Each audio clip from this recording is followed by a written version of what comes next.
Hello बच्चों, आप लोग कैसे हैं? लोग आई होप कि आप लोग अच्छे होंगे।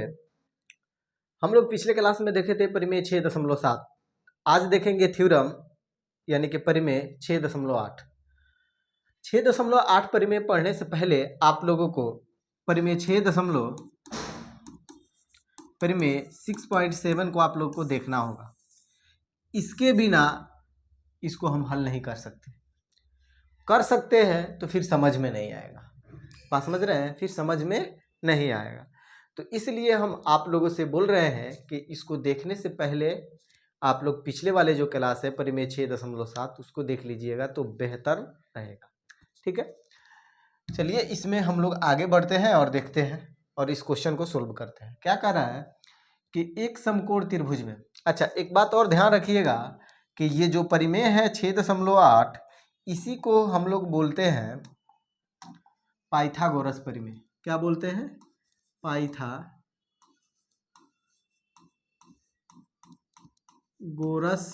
परिमेय। क्या बोलते हैं इसको? पाइथागोरस परिमेय। बात समझ में आया? ये ध्यान में रखिएगा और इन साल ये क्वेश्चन पूछे जाएंगे, इसलिए आप लोग इसको ध्यान में रखिएगा। ठीक है, चलिए आगे बढ़ते हैं। कह रहा है कि एक समकोण त्रिभुज में कर्ण का वर्ग। तो सबसे पहले हम लोग क्या करें, एक समकोण त्रिभुज बना ले। ठीक है, सबसे पहले हम लोग एक समकोण त्रिभुज की रचना बना ले। पहले ये हो गया क्या? एक समकोण त्रिभुज। ठीक है, ये एक समकोण त्रिभुज हो गया। इसका हम लोग क्या करें? नामकरण कर ले। ये क्या हो गया?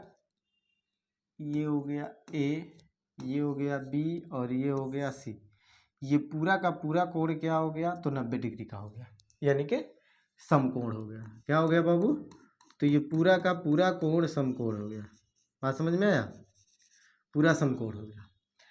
तो कह रहा है क्या कि एक समकोण त्रिभुज में, ये समकोण त्रिभुज बना लिए और इसके कर्ण का वर्ग, इसका जो कर्ण का वर्ग है क्या है? AC का वर्ग जो है वो दो भुजाओं के वर्गों के योग के बराबर है। ये दो भुजा जो है यानी कि आधार और लंब, ये तो हम लोग पहले से ही जानते हैं। तो आधार का स्क्वायर और प्लस आधार ये हो गया और लंब का स्क्वायर के योग के क्या होता है? बराबर होता है। ये हम लोगों को दिखाना है। ठीक है ना? तो चलिए हम लोग आगे बढ़ते हैं।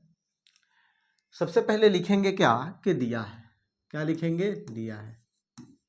ठीक है, चलिए आगे बढ़ते हैं और लिखते हैं। दिया है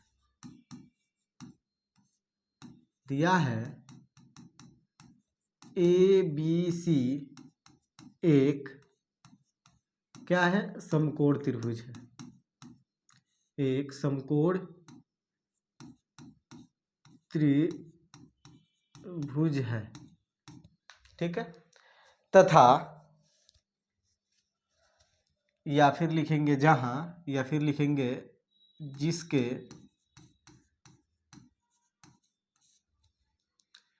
कोण B क्या है? 90 डिग्री है।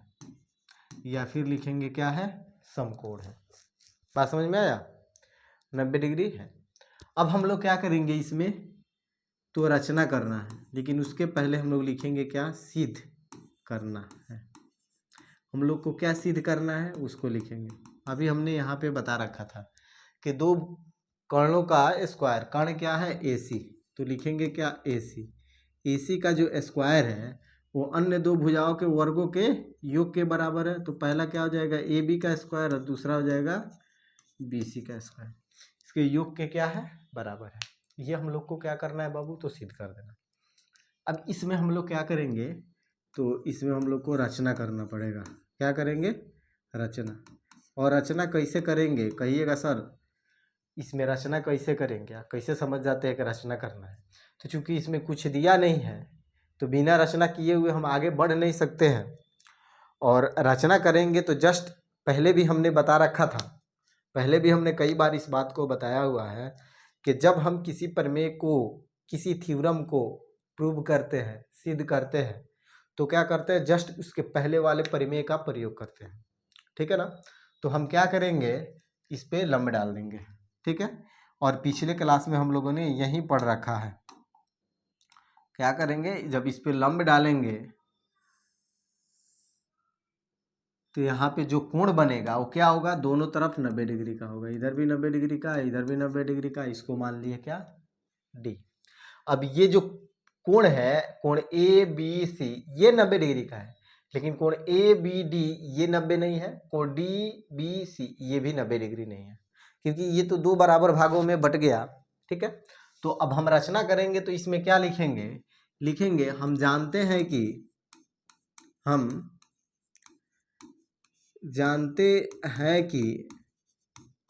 क्या जानते हैं, तो जो पिछला वाला परिमेय है, परिमेय 6.7, उस पूरी बातों को हम लोग लिख सकते हैं। तो हम क्या जानते हैं कि समकोण त्रिभुज में हम जानते हैं कि समकोण त्रिभुज, ये कौन सा त्रिभुज है, समकोण त्रिभुज। ठीक है, समकोण त्रिभुज में समकोण से, ये जो समकोण हो गया 90 डिग्री, समकोण से यहाँ पे पहले ही लिखे हैं जिसके कोण 20 क्या है, 90 डिग्री है। समकोण त्रिभुज में समकोण से डाले गए लंब से इस पे क्या किए, लंब डाले, क्या, डी लंब डाले किस पे, एसी पे। तो दो त्रिभुज मिला, एक मिला ए बी डी और दूसरा मिला डी बी सी। ये दोनों क्या होते हैं, ये दोनों, ये जो ए बी डी मिला है, ये ए बी डी पूरे त्रिभुज जो है ए बी सी इसके समरूप होते हैं। फिर ये कह सकते हैं जो ये त्रिभुज है डी बी सी, ये जो है ये पूरे त्रिभुज के क्या होते हैं, संपूर्ण त्रिभुज के क्या होते हैं, तो समरूप होते हैं। तो डाले गए लंब से दोनों तरफ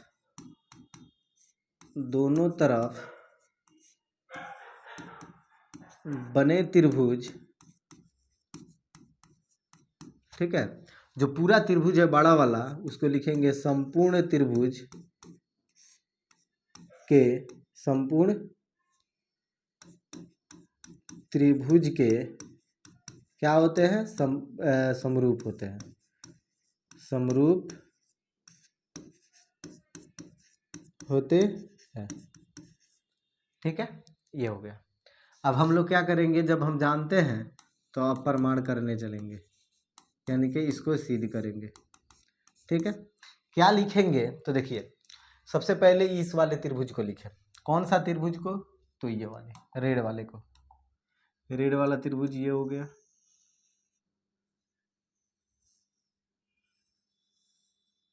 ये वाला रेड वाला त्रिभुज,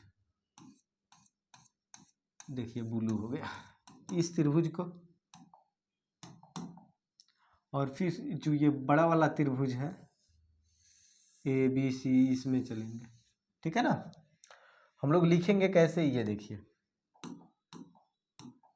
लिखेंगे त्रिभुज ए बी डी, पहले जिसको मन करे उसको हम लिख सकते हैं, ए बी डी क्या है, समरूप है। पहले हम जिसको मन करे उसको लिख सकते हैं, लेकिन एक चीज़ इसमें देखिएगा, इसमें बी क्या है, इसमें देखिए 90 डिग्री कौन है, तो डी है, बाद वाला क्या है, तो 90 डिग्री है। तो हम लोग लिख सकते हैं बाद वाला 90 डिग्री है, ये बड़े त्रिभुज में जाएंगे तो लिख सकते हैं सी बी ए, क्या लिख सकते हैं, सी बी ए, या फिर लिख सकते हैं ए C B, C A B या फिर ए सी बी, क्योंकि इसमें भी देखिए ए बी डी, डी पे 90 डिग्री बन रहा है, इसको लास्ट में रखे है, उसी तरह से बी को भी क्या करेंगे, लास्ट में रखेंगे। लिखेंगे त्रिभुज ए सी बी में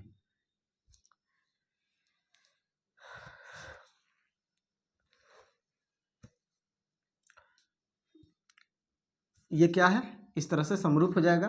तो हम लोग इसको लिख सकते हैं क्या, पहला दो भुजा ए बी बटा ए सी बराबर हो जाएगा बी डी बटा सी बी, और ये किसके बराबर हो जाएगा, तो ए डी बटा ए बी हो गया।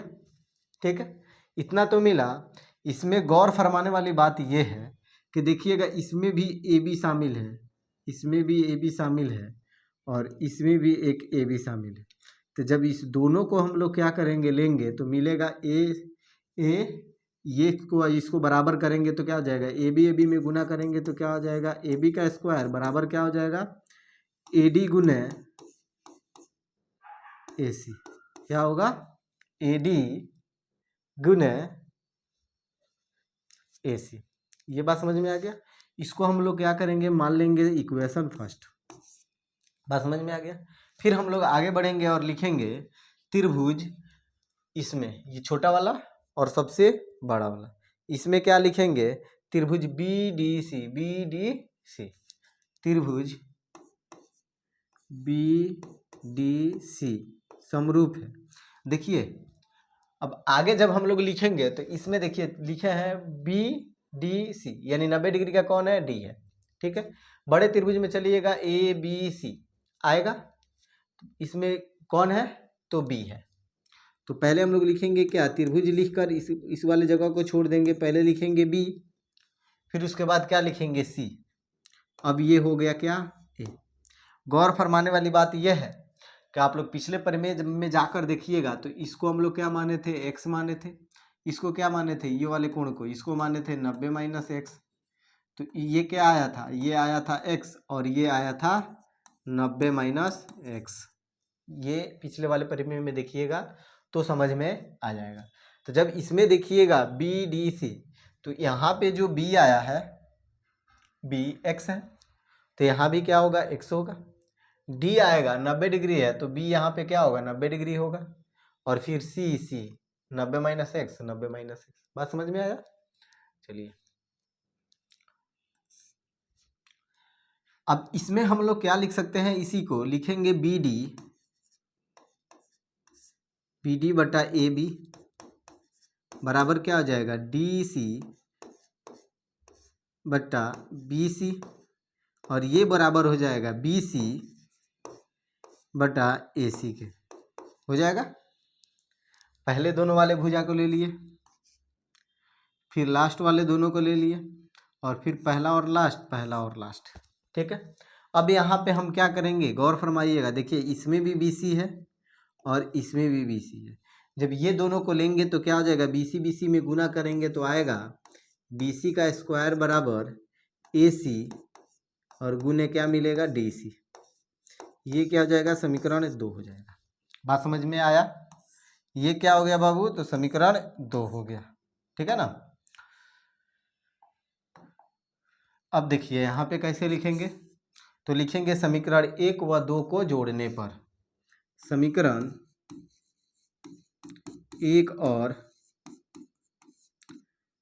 2 को जोड़ने पर। देखिए पिछला वाला जो क्लास देखिएगा ना, पिछला वाला क्लास, तो उसमें क्लास ख़त्म हो जाने के बाद मैंने लगभग 4 से 5 मिनट इस बात को जिक्र किया है और समझाया है कि किस तरीके से हम लोग अगले परिमेय को बना सकते हैं। उसमें हमने हिट्स दे रखा है, तो उसको आप लोग ज़रूर देखिए, तब इसको देखिएगा तो बहुत अच्छे से समझ में आएगा। ठीक है ना।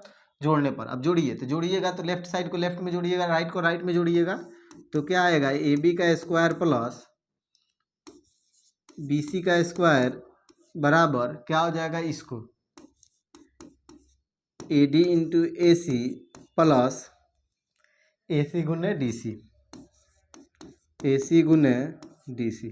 ठीक है, ये क्या हो जाएगा, ए बी का स्क्वायर प्लस बी सी का स्क्वायर, और ये दोनों में देखिएगा क्या कॉमन है, तो ये दोनों में देखिए ए सी कॉमन है, तो ए सी क्या कर लेंगे, कॉमन कर लेंगे, तो यहाँ पे क्या बचेगा, ए डी और प्लस क्या बचेगा, डी सी। बात समझ में आया। फिर इसको हम लोग लिखेंगे क्या, ए बी का स्क्वायर प्लस बी सी का स्क्वायर बराबर, ये ए सी का ए सी ही रहेगा। आगे देखिए ए डी कहाँ है, इसमें ए डी देखिए यहाँ पे आ रहा है ए डी, फिर उसके बाद डी सी ये आ रहा है, तो ए डी और डी सी ये दोनों को जोड़ेंगे तो क्या मिलेगा, हमको मिलेगा ए सी। तो हम लोग यहाँ पे लिख सकते हैं क्या, ए सी। ये अब क्या हो गया, ए बी का स्क्वायर प्लस बी सी का स्क्वायर बराबर क्या हो जाएगा, ए सी का स्क्वायर, और यही हम लोगों को क्या करना था, सिद्ध करना था। देखिए यहाँ पे AB का स्क्वायर प्लस BC का स्क्वायर बराबर क्या हो जाना चाहिए, AC का स्क्वायर, और यही हो गया। ठीक है, इसी को हम लोग लिख देंगे क्या, प्रमाणित। बात समझ में आया। तो इस प्रकार से हम लोगों ने पाइथागोरस परिमेय को देख लिया। ठीक है ना। इसके बाद हम लोग देखेंगे लोग पाइथागोरस परिमेय का विलोम, इसी का उल्टा, जो कि परिमेय 6.9 है और इस चैप्टर का लास्ट परिमेय है। ठीक है, तो चलिए हम विदा लेते हैं, फिर अगले क्लास में हम लोग मिलेंगे। तब तक के लिए जय हिंद, वंदे मातरम।